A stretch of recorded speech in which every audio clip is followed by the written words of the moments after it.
Hi, it is great to have you here today at Reflections of the Spirit. This is a companion to our monthly spirit talks here at Cultivate Consciousness Wellness Boutique. This is our opportunity to slow down the conversation a little bit. Spirit Talks gives us a chance to gather together and explore wisdom from different religions, spiritual traditions, and ways of understanding our place in this world. Here in Reflections of the Spirit, we get to linger a little bit. We get to take one of those ideas off the page, sit with it for a while, turn it around, look at it from different directions, and most importantly, ask what it might mean in our actual lives. This isn't about convincing anyone what to believe, and it certainly isn't about suggesting that all spiritual traditions are the same. They aren't. They have different histories, different practices, different understandings of the divine, and sometimes very different answers to life's biggest questions. But there is tremendous value in sitting together at the foot of that great spiritual hill and looking at the many paths people have taken as they've searched for meaning, connection, purpose, and the divine. Sometimes another person's path helps us notice something we hadn't noticed from our own path. And that's what we're doing here. So, wherever you happen to be on your journey, religious, spiritual, questioning, curious, certain, uncertain, or somewhere in between, there's room for you in this conversation.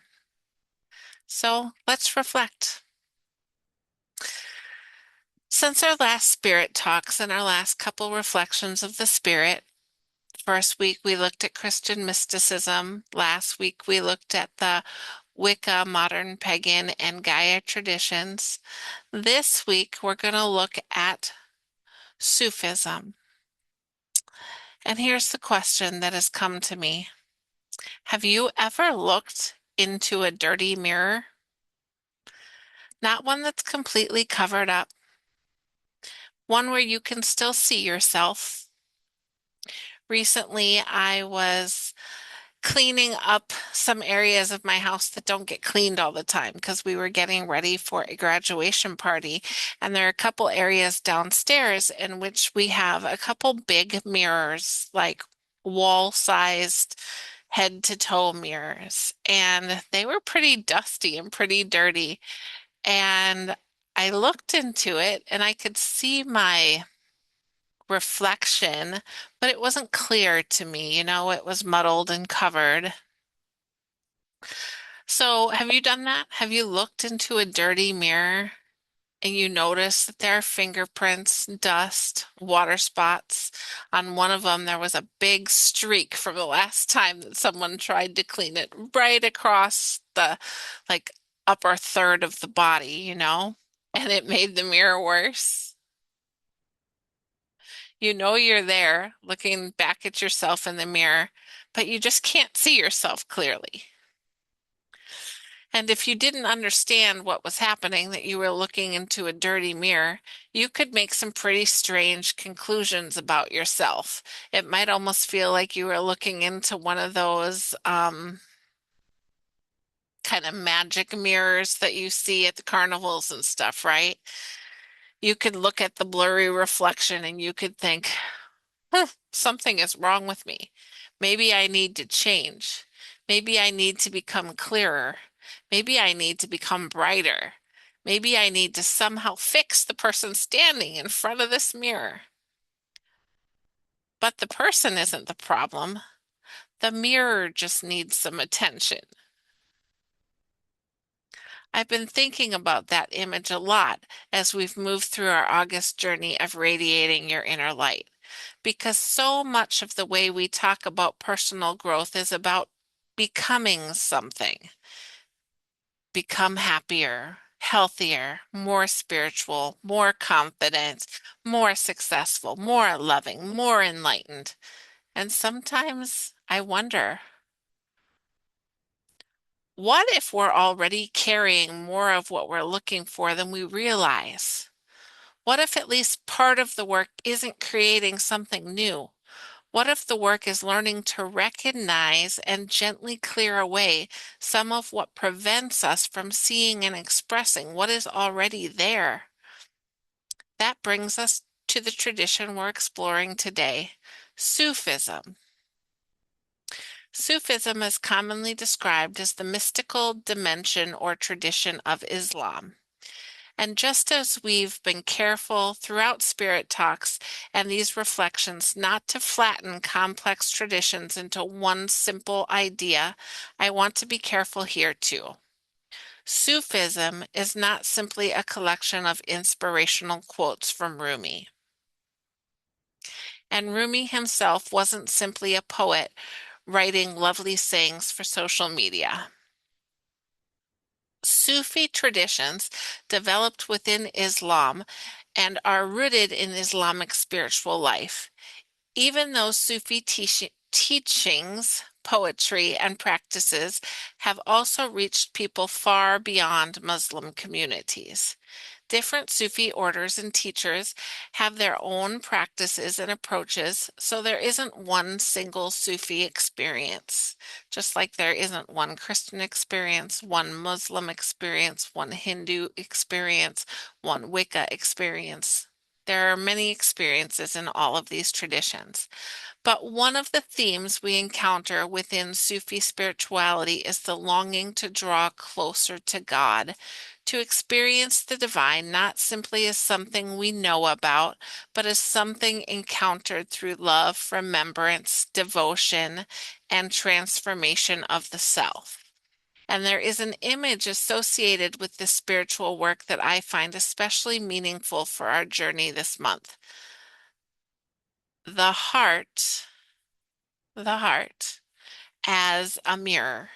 The idea is that the heart can reflect divine light, but over time, that mirror can become clouded, and the spiritual work becomes, in a sense, polishing the mirror. So, what clouds the mirror? Now, this is where I think the metaphor becomes really useful, even if Sufism isn't your spiritual path, because we can ask ourselves that question. What clouds my mirror? Maybe it's resentment or fear or shame. Maybe it's constantly comparing yourself to other people. Maybe it's anger you've carried for so long that you've forgotten what life felt like before you were angry. Maybe it's needing to be right, that need for rightness. Maybe it's believing that your worth depends on what you accomplish. Or maybe it's something someone told you about yourself 20 years ago that you've repeated so many times you've forgotten it originally came from somebody else. Maybe it's not even your belief. Sometimes the things clouding the mirror aren't even things that we have consciously chosen. They've been given to us. Life happens to us. We experience grief, disappointment, rejection, failure, betrayal, and loss. We develop ways of protecting ourselves. And some of those protections are incredibly useful for a time. But sometimes the thing that once protected us eventually begins preventing us from seeing clearly. That is an important distinction because I don't think polishing the mirror means looking at everything we've been through and saying, well, just let it go. I really dislike the way we sometimes use spiritual language to make complicated human experiences sound so simple. Someone has been deeply hurt, and we tell them to forgive. Someone is grieving, and we tell them everything happens for a reason. Someone is struggling, and we tell them, think positively. That is not necessarily healing. Sometimes that's just another way of telling somebody, your experience is making me uncomfortable, So could you please hurry up and move past it? Real inner work is usually much gentler than that.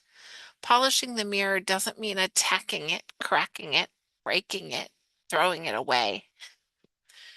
You wouldn't clean a delicate mirror with sandpaper. You work carefully. You notice what's there, and perhaps we can approach ourselves in the same gentle way.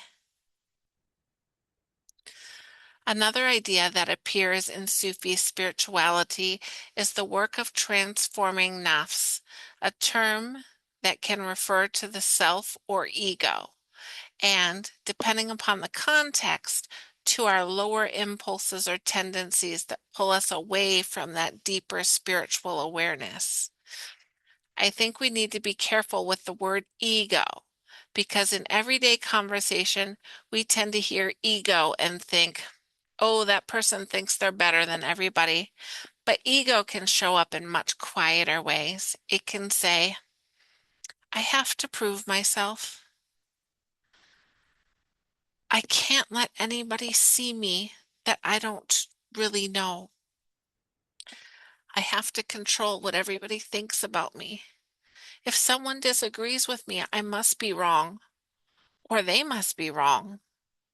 If somebody else's light shines brightly, maybe there's less room for mine.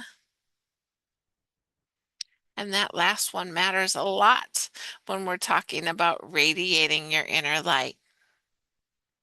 Because if light becomes a competition, we've missed something. Someone else's wisdom doesn't diminish yours. Someone else's beauty doesn't diminish yours. Someone else's success doesn't take anything away from you. Someone else's spiritual path doesn't invalidate yours. Someone else's relationship with God doesn't threaten your relationship with God. Light doesn't work that way. If I light another candle from mine, my flame doesn't become smaller. There are simply two flames. And I think sometimes polishing the mirror means noticing the places where fear has convinced us that life is a competition, that there isn't enough, not enough love, opportunity, recognition, belonging, not enough light. And then we gently ask, is that really true? One of the most important practices with Sufism is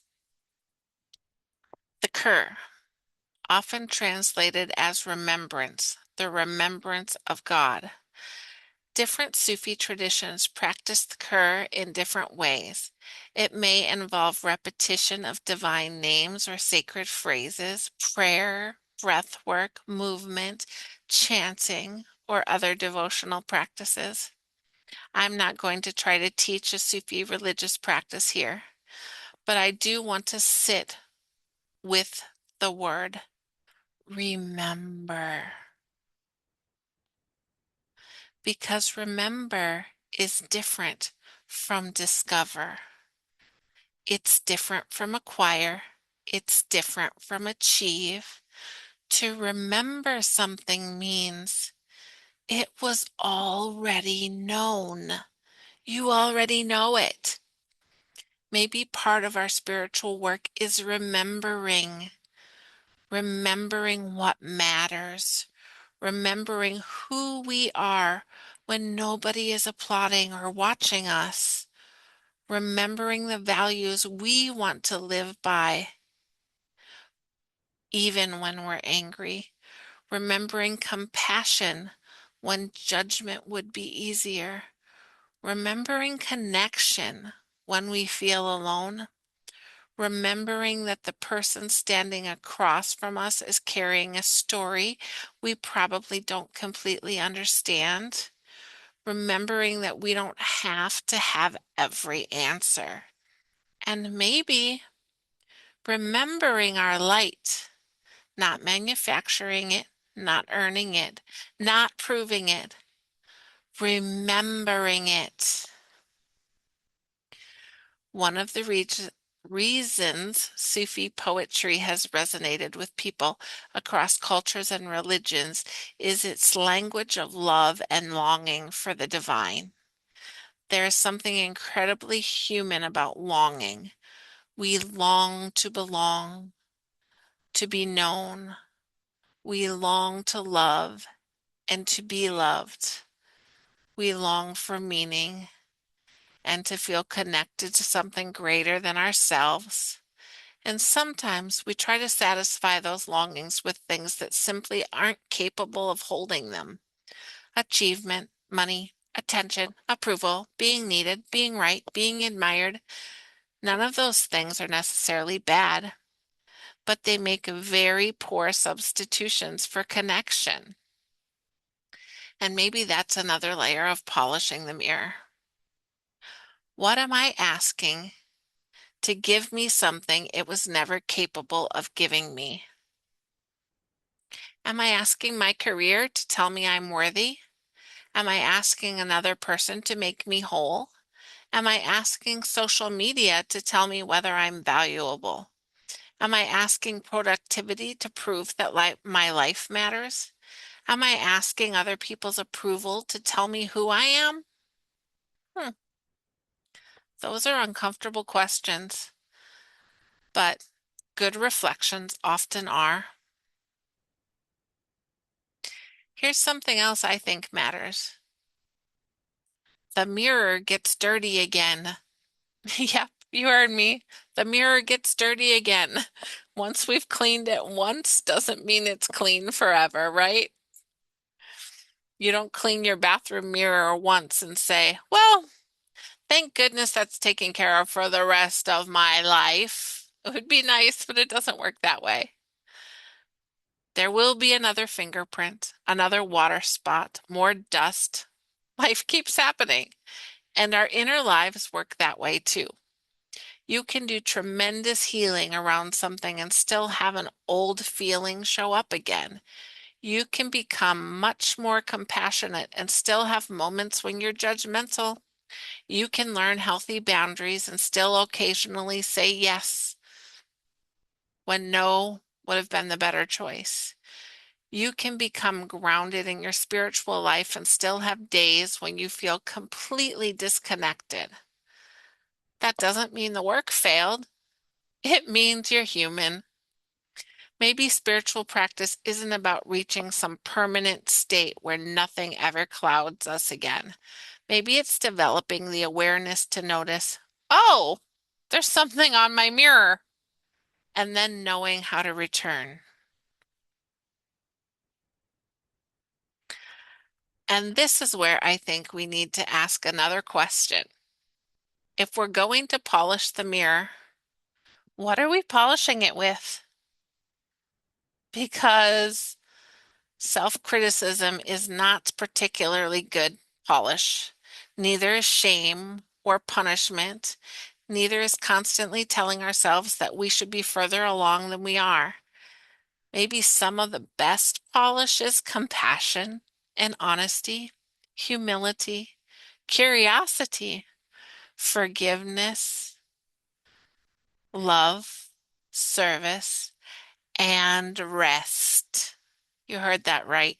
Rest. Sometimes it's okay just to pause and reflect and remember. Sometimes it's prayer, meditation, therapy, sitting beneath a tree. Sometimes it's apologizing. Sometimes it's finally having a conversation that we've been avoiding. Sometimes it's laughing at ourselves. Sometimes it's admitting, I was wrong. And sometimes it's saying, I need help. Different moments require different kinds of tending. The important thing is that we're willing to look.